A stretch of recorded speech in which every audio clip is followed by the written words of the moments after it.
Welcome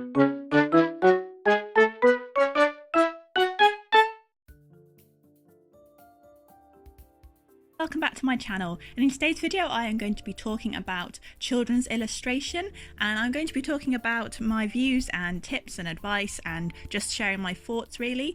And I'm also going to be doing a children's illustration while I talk about it because I thought that would make sense. I'm drawing a library fairy and I am colouring it in with my Copic markers. I drew it on some Bristol board with my Unipin liner. I didn't film this because I don't like to film my inking process because I get a bit too nervous while inking. Colouring is fine apparently, but inking just makes me a little bit nervous. But I do have a video on my inking process which I will leave a card up above and a link afterwards in case you want to see how I ink. But yeah, I'm using Copic markers and also some gel pen as well to add the sparkles. This piece is actually a gift for someone, so the original piece won't be for sale, but I am putting prints of this and merch of this on my Redbubble store, and also it will be a colouring page on my Patreon.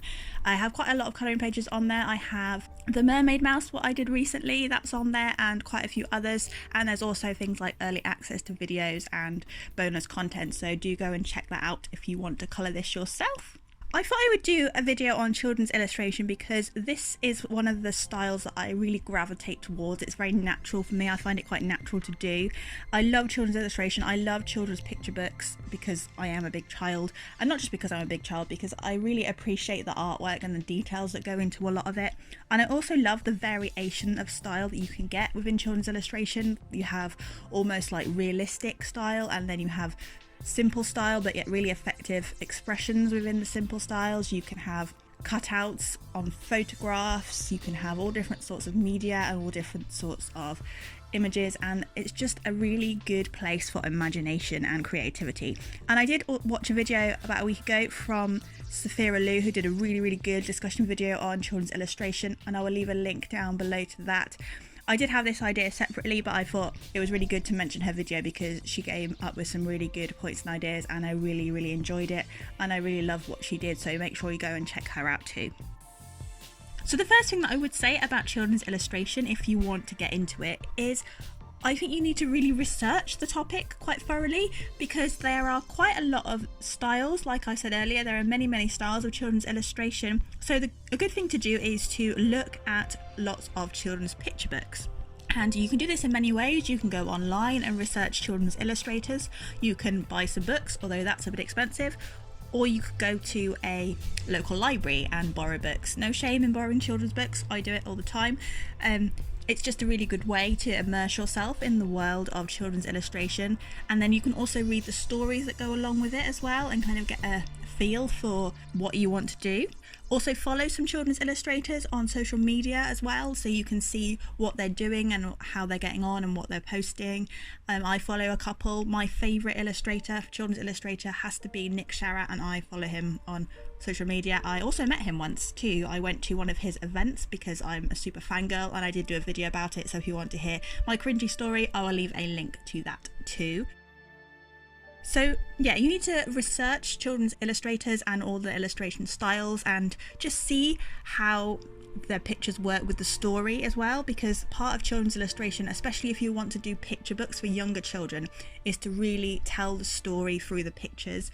The words are almost read by a parent or a teacher, and then the children are really engaged with the pictures. So you really need to learn how to engage the picture with the story. And also, one way of research, although this can be quite difficult, is to show your artwork to children and see how they react.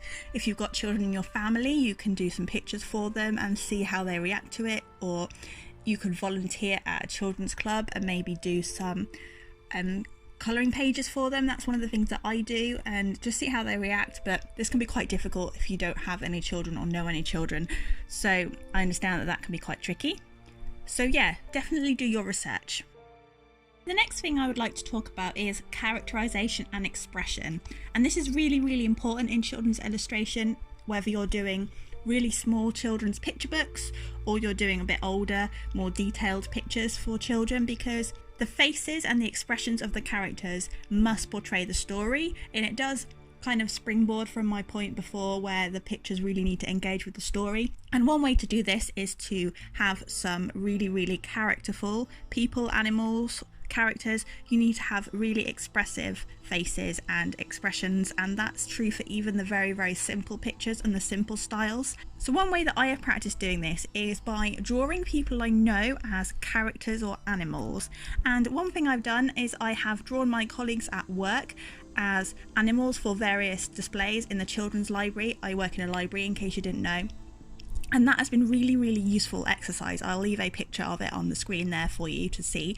But that has been a really useful exercise in characterizing, because people have their own characteristics and traits and things they like and expressions.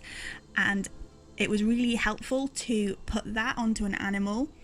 So, for example, the octopus is based on someone who works really hard and is very busy. So I did the octopus drawing where she is doing lots of things, and it works well for an octopus because they have 8 tentacles. So it's that kind of thing, although don't do it to people who might get offended, because obviously this can be quite a risky little exercise. Make sure you do it to people who know you and people who are happy for you to do this. So yeah, that is something I would recommend. And this will really help you to tell a story through your artwork, and you can do this with simpler characters as well. I try to do this with Charlie quite a lot, my little mouse character. I try to give him as many expressions as I can, even though his design is quite simple. I do try to do some little emoji heads out of him sometimes to try and work on his expressive styles, because he is very simple. So characterization is very important in children's illustration. If you want to do children's illustration, I think there are 2 main paths you can follow. The first path is to create your own characters and your own stories and to make the artwork as well, or you can of course make artwork of other people's stories. But this tip I'm going to recommend even if you want to do other people's stories and you don't want to write your own stories. I would still recommend making your own characters and making your own children's characters and making them have a little world, even if you don't want to eventually publish them or anything like that. But I do think it's very helpful. And if you create these characters and also create situations, and this is going to be good practice for your illustrations, you can draw them doing many things. It will just help your overall process. And you can also develop these characters. I have a character you might know if you know me and you know this channel. I have a mouse character called Charlie, and I'm always developing him and trying to draw him in different situations. I've done him riding in a hot air balloon. I've done him dressed up as Pokemon, dressed up as Avengers. I've drawn him at the seaside. I've just tried to draw him in lots of different situations with lots of expressions, going back to my previous point.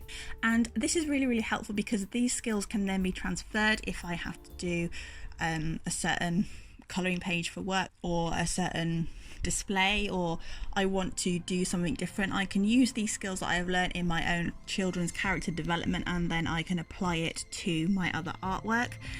Not just in the characterization but also the colouring. For example, the colouring style in this illustration here, although it's not a drawing of Charlie, it's a very similar way that I colour all of my children's illustrations and all of my Charlie pictures, although there might be a little bit more detail in this one. The colouring style is still very similar.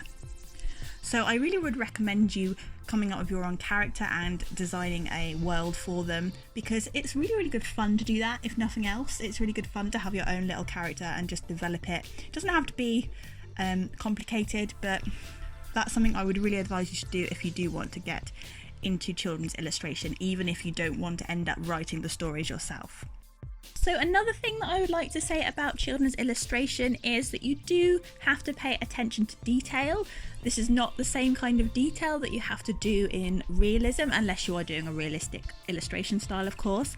I just mean create some details within the illustration for children to spot. Even if you're not doing complicated illustrations, you still should put some little, I'm going to say Easter eggs in, if you know what I mean by that. Some little jokes maybe. For example, I'll just give an example because I'm not really explaining myself very well. If I wanted to draw Charlie reading a newspaper, I would probably call the newspaper something to do with cheese and put a little picture of cheese in there, or a little mouse burglar, or a mouse managing to escape from a cat. That's the kind of thing I'm talking about, because children do like to spot things, and they will spot things if you do them. So that's the kind of thing I'm talking about here, and even in the simpler styles as well, like I said, because Charlie is more of a simpler children's illustration in himself, but I like to put little Easter eggs or little jokes or hidden things in the background as well. So do make sure you put some attention to detail, and especially if you are doing colouring pages as well. I like to do very detailed colouring pages because children like to colour lots of things, so that's just something to think about, is the details in your illustrations. And it can be really fun creating details in illustrations. I'm not saying you have to do like a big Where's Wally illustration and hide lots and lots of things, but also just hide some little things in there because it's really good fun and kids love it. Final thing I'd like to say about children's illustration is that you don't just have to illustrate stories. There are many things you can do with the style. So for example, you can create colouring pages. This is something I do. I like to photocopy my art before I colour it and make it into colouring pages. Don't always remember to do this, so I end up having to re-ink some of it, which is a bit annoying. But yeah, I make quite a lot of colouring pages, and this can be really fun, especially if you like inking, if inking is your favourite part. Some people like inking, so if that's your favourite part, then colouring pages are probably really good for you to do. You can also create merchandise, so you can upload your art to Redbubble, for example, and sell notebooks, stationery, bags, cushions, all that kind of thing. You can be more merch orientated rather than story orientated. You can create stickers of your children's characters and all that kind of thing. You can sell prints, so you don't have to make books. And you can also do craft templates for children's activities. This is something I do quite a lot. I do that in my job and I really love it. It's almost like colouring pages, but not quite, because you're drawing the characters for the crafts, and then you're having to work out how to make the crafts, and that's really fun. I love doing that. My job is amazing because I get to do that. And you can also, of course, write books for children on how to do art, and you can do that through characters. You can do that for anything. You don't have to create a book on how to do art with children's characters. You can do how to cook, how to play a musical instrument. There is quite a really wide range of scope to do things with children's illustration, and it's not quite as narrow as you might think. So do just have fun, experiment, create your own characters, just let your imagination and creativity kind of rule and take over, because that is what it's all about. And if you are creative and imaginative and having fun with doing your children's illustrations, that will really show through what you produce, and that is what children will notice, and they will respond really well to that. So I'm really pleased with how this piece turned out. I'm just adding the final touches with some sparkly gel pen because she is a fairy and she needs to have lots of sparkle. I did use quite a bit of white gel pen on this, but that was mainly for the sparkly bits because it's opaque enough to show over the top. I also used a limited colour palette because I didn't want to go too crazy and have it too busy for the eye. I used mainly pinks, blues and teal colours, and I think this worked quite well. And I used quite a lot of Prussian blue, which you might have noticed. So I'm just adding the little bits of sparkle to her dress here, and this took quite a long time, and I did have to be patient and let the gel pen dry because otherwise it would smear, and you know how impatient I am about letting things dry, so this is something I'm trying to work on. So here I am just adding the white gel pen on top to make the sparkly bits, and I did this mostly around the flying books because the idea of this illustration is that she is a library fairy. She's getting a bit distracted by reading the book here, but her main job is to go to the library at night and wave her magic wand and tidy up all the books that people have left out in the library. So here is the final result, kind of up close so you can see the sparkle, and I will put a picture of it up at the end. And I was really pleased with how this turned out, and like I said, if you want prints and merch of this, it will be up on my Redbubble. But before we end the video, I am going to showcase some of your art. If you would like me to showcase some of your art, or you would like to be considered, I'm not sure if I can showcase all of them, do tag your work with the hashtag Charlie's Art Gallery on Instagram, Twitter or Artamino.